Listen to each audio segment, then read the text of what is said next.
افغانستان هم د چانه کم نه دی. افغانستان ولوبې کړي، څلورې ګټلي. را روان چمپیون ټرافي به په کوم هیواد کې ترسره کیږي او دغه چمپیون ټرافي دپاره به څو لوبډلې غوره کیږي. دا او نور معلومات په دې ویډیو کې لیدلی شئ.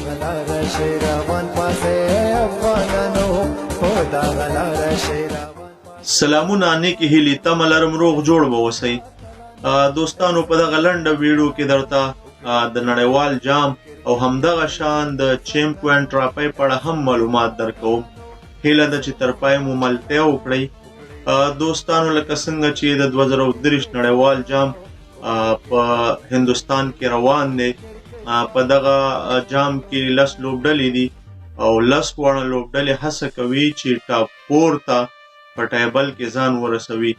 نو دغه د پوینټونو ټیبل به هم در سره شریکوم او همدغه شان را روان چمپیون ټرافي به په کوم هیواد کې ترسره کیږي او دغه چمپیون ټرافي دپاره به څو لوبډلې غوره کیږي. دا او نور معلومات په دې ویډیو کې لیدلی شئ. ویډیو در سره لایک او شیر کړئ او د نور ویډیوګانو لپاره مو ملتیا وکړئ.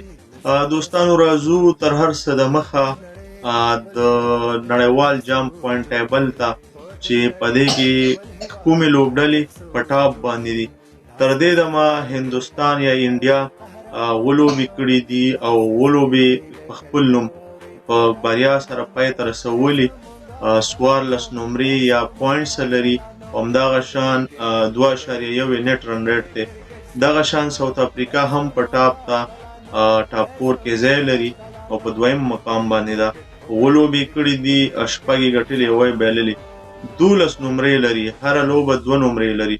نو ساوث افریقا چې دا 12 نمرې پوینټس لري او 2.2 نیټ رن ریټ دی. د دې نه وروسته چې کومې لوبډلې دي، اسټرالیا ده او نیوزیلینډ دی. اسټرالیا 6 لوبې کړي، 4 یې ګټلي او 8 پوینټه لري، 0.9 نیټ رن ریټ دی.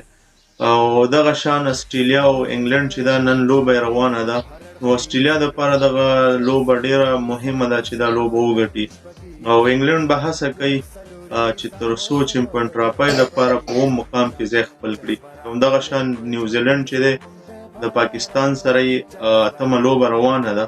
نو نیوزیلینډ تر دا مهاله 7 لوبې کړي، 4 لوبې ګټلي او 8 پوینټه لري. نو افغانستان هم د چانه کم نه دی. افغانستان 7 لوبې کړي، 4 یې ګټلي، 8 پوینټس یا 8 نمرې لري او -0.3 نیټ رن ریټ دی. افغانستان دپاره ښه چانس دا دی چې خپلې 2 باقي لوبې سر په سر وګټي او که چیرته یوه لوبه په ښه نیټ رن ریټ وګټي او اسټرالیا او نیوزیلینډ را روانې لوبې بیه کړي، نو بیا سیمي فاینل ته د افغانستان د تګ چانس لا زیاتېږي. نو راځو اوس په چمپیون ټرافي باندې خبرې کوو. را روانه چمپیون ټرافي چې دا په پاکستان کې ترسره کیږي، د دې کوربه به پاکستاني.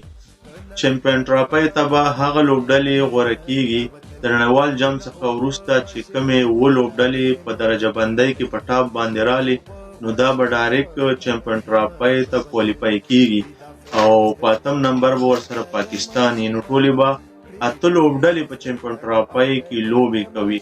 دوستانو، دا د نن ورځې معلومات. تر یوې بلې ویډیو پورې مو په رب سپارم. هیله ده چې دا ویډیو لایک او شیر کړئ او د نورو ویډیوګانو لپاره مو ملتیا وکړئ.